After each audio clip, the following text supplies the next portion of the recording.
Good morning. Glad to have Commissioner Miller joining me to talk a little bit about the challenges of Vermont Yankee and some of the actions that we are going to take to ensure that we get to the bottom of the latest leak problems of radioactive substances showing up in wells at Vermont Yankee that none of us expected. Let's just review the bidding for a minute. 2 weeks ago, we were notified that one of the test wells, about 150 to 200 feet north of the off-gas system and north of the current plume, was showing high levels of tritium, elevated levels of tritium.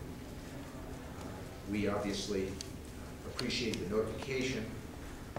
Then we found out this Friday at the usual press time by Entergy Louisiana, which tends to be late Friday afternoon, that there was yet another well that's showing elevated levels not far from the one that was discovered 2 weeks ago. I'm concerned and disturbed that it turns out that the test for the original well was taken several weeks ago. In fact, it was taken in December, but that Vermont Yankee's testing equipment had broken down. And not only did they not notify the state that the testing equipment was broken, they testified before the board on other subjects recently and didn't mention it there. The state of Vermont has the capacity, I toured the health lab yesterday, to back up any testing that might be needed.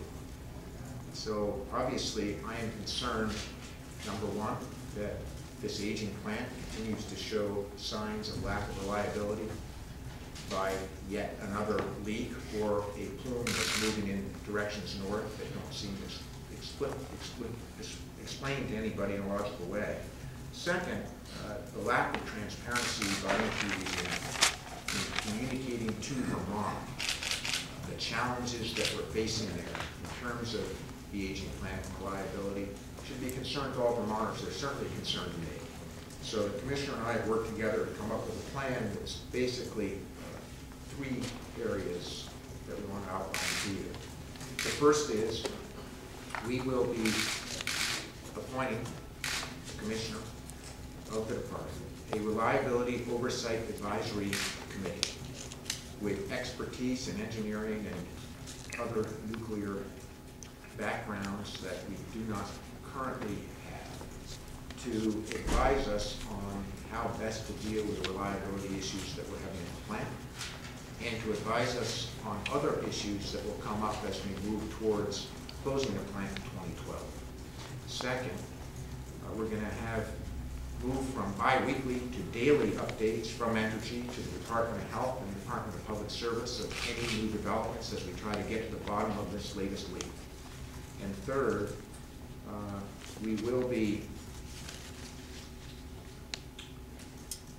instituting a plan through the department to get, I mentioned the updates, so the daily updates that put Department of Health and Department of Health, and we're asking Entergy to give us an emergency investigative plan by tomorrow, explaining to the department how they're going to get to the bottom of this latest leak or moving forward. So those are the three things that we'll be asking for immediately.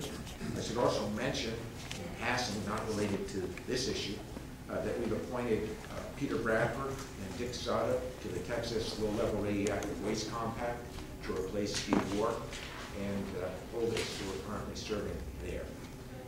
Be happy to take any questions that you have. Just want to close by saying this. As someone who was born and raised in Windham County, we have a responsibility to all Vermonters that we operate a nuclear power plant that is not leaking tritium or other radioactive substances into the ground. This is the 2nd of January in a row that we sit with this challenge. I intend as governor to work together with the commissioner to ensure that we get straight talk and transparency on what's happening, have a plan to get to the bottom of it, and have a more active relationship with Entergy to ensure that we're getting accurate information in a timely fashion. And finally, I think this Oversight Advisory Committee will give us expertise that we need to continuing our journey towards the closure of the plant in 2012. So were you disappointed? You went down to visit with Yankee officials and felt like on both sides that people felt that meeting went well, but today you're saying they're not being transparent, they're not having a good relationship with us. Are you disappointed that they weren't more forthcoming with these issues? Well, you know what, as I've said before, Entergy Louisiana does not do business the way we do business in Vermont. That's been my experience with it. I have not seen any behavior that suggests that they decided to change the way they do business. So sure, it's a disappointment. You know, operating an aging nuclear power plant in a state that takes great pride in our environmental quality is a challenge. Having it be operated by a company that you can't trust is a double challenge. I wish it were different. Are you saying you don't trust? Well, you know, I think that Entergy Louisiana has lost the trust of most Vermonters. It certainly lost my trust. Who are you appointing to this commission, lady? Well, let me defer to the commissioner. That hasn't been decided, but she can tell you a little bit about the vision for the oversight advisory committee. We're setting up its charter right now, and it's my expectation that the committee will have 5 members. We discussed 3 or 5 members, but I think 5 would be most appropriate, and we're inventorying right now the expertise that we should receive on the panel. It is important to the department that it be a scientific advisory panel with technical expertise, because that's what the department needs going forward between now and the plant's closure to ensure that the reliability issues, the decommissioning issues, and the other issues that will come up are appropriately addressed. And so we'll be reviewing both in-state and I would expect out-of-state candidates, and working with the administration in making the appointments through the department. What kind of expertise are you missing? There's, as you know, a number of issues that have come up. For example, geology and hydrology issues that would be helpful to have technical expertise regarding. There are also decommissioning issues, engineering and nuclear engineering issues. Although the department has a staff member who is a health physicist who has worked closely with the plant, the department certainly could use, and I believe should have, more expertise in those areas. So are you trying to get a hydrogeologist in place before February 10th when the NRC and others are gathering with the Entergy folks to figure out what's really going on with the site? The Department of Health has been working closely with the plant, and we are getting updates from the plant as well as speaking with the NRC. It's not my expectation that this committee would be in place by the 10th. No, I meant the hydrogeologist.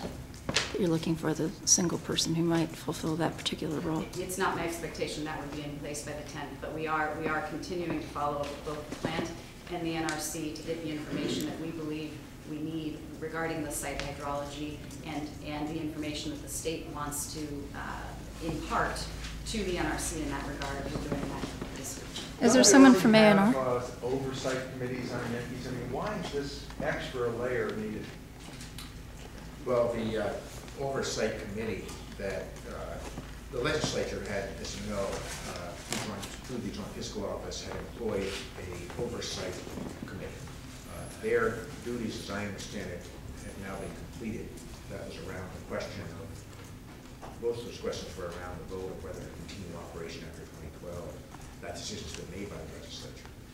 We feel that the department needs expertise to help us do the job that the state of Vermont and others should have been doing over the last 40 years, which is to be able to have a plan that shuts down the plant on schedule in 2012 in an effective and thoughtful way. So really the question here is not, do we need expertise to determine whether the plant is reliable to operate beyond 2012? The legislature has weighed in on that. That's been decided.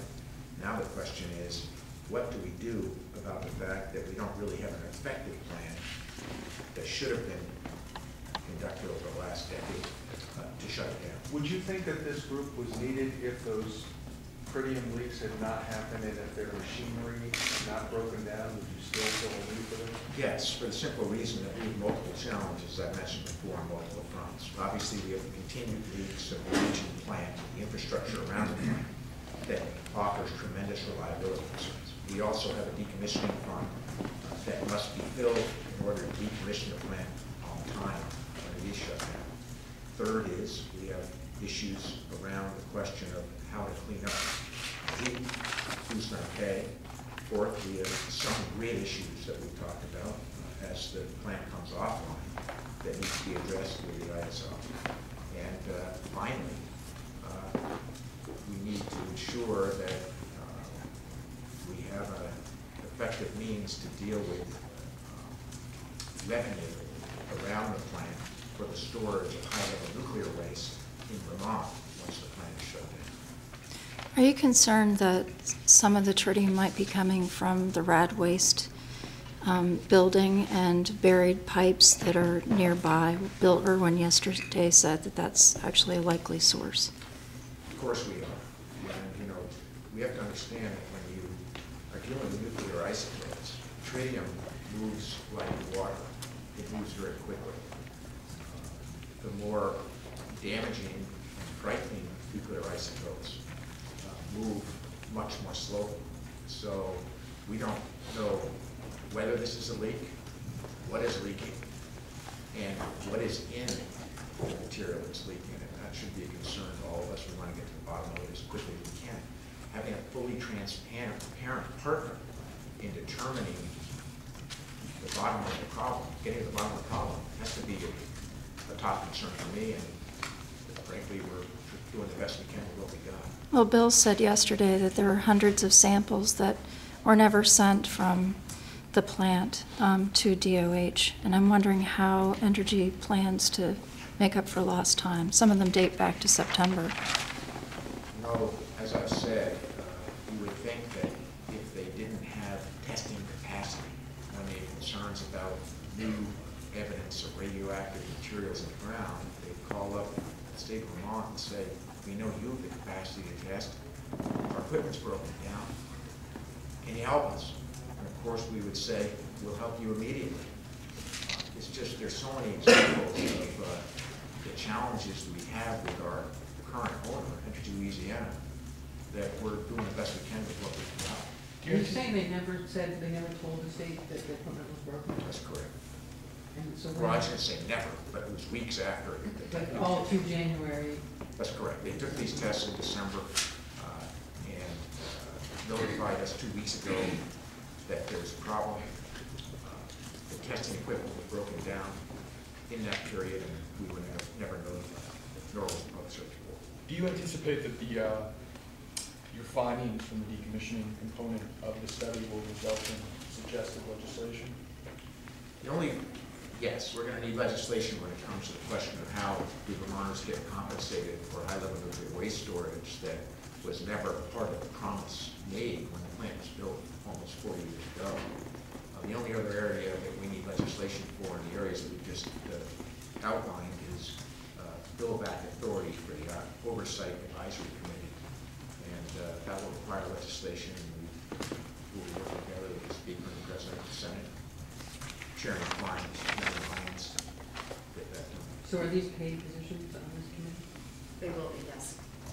And you're planning to build all of it back to the audit? Yes. Did you give Vermont Yankee a heads up that you were calling on this, or are they going to find out about it? No, we've called them. And, we have an open and we've open communication with Brian Cosgrove and Larry Smith. They're doing the best they can. So what was their take on this? Well, to tell you the truth, our Secretary of Civil and Military Affairs had that conversation, but they appreciate the heads up. So they've agreed to daily updates? Yes. Yes. Full-time positions on the board? No. No, this is a committee that the department can draw upon for expertise in specific investigation questions as they arise, both for the department, for the open dockets, which are covered under current bill back, and also for issues that arise in the future. And I'm sorry, maybe I missed this before, but can you give an example of a specific question that you have right now that you don't have the capacity to answer? We have a number of questions that have come up with respect to how decommissioning should happen both from a technical point of view and a financial point of view. And while the department has worked on those issues in the past, it's my judgment coming in as commissioner for the department that additional technical expertise is necessary to move us forward on those issues. And how much of your opinion on that is informed by the recent report that the legislature got from its consultants. That's certainly a piece of it. Is Reliability Commission really the word that describes these issues, or is it safety? No, reliability is absolutely the right word that describes this. It's a scientific advisory panel with respect to reliability issues, and that's squarely within the jurisdiction of the state of Vermont, and that's what this panel will help us with. Decommissioning issues also squarely within the jurisdiction, within the purview of this committee. But there's no doubt the plant can operate through the end of its license 14 months from now, is it? Well, let's answer this way. We have a good relationship with the NRC. As you know, the NRC has jurisdiction over safety. The state of Vermont doesn't. And we do not wade into the NRC's business. We hope they'll return the compliment. Our jurisdiction is reliability. And the NRC has to determine whether it's safe to operate the plant until 2012. We have to deal with the reliability issues beyond 2012.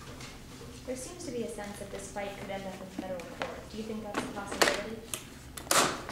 Well, I'm not going to speculate on where we might go, where Entergy might go. I mean, it would be naive to think that they might not go to court, even though they said they wouldn't in the MOU that they signed with the Public Service Board. But this is a company that has a history of sometimes saying one thing and doing another. So we'll wait and see. We hope that they'll respect the law of the state of Vermont that they agreed to in the MOU. Do you have an estimate of how much this bill back might be? Not yet, but I'll certainly provide it to you. Do we know how much has been billed back, has been billed already to Entergy over time, or I don't have any those sense of figures it? with me, but I'd be happy to address that separately. Thank you. So when you were down there, was it in December before you became governor? This was when the equipment would get broken. That's correct. Didn't come up. They didn't say we're testing every day, or they didn't say when.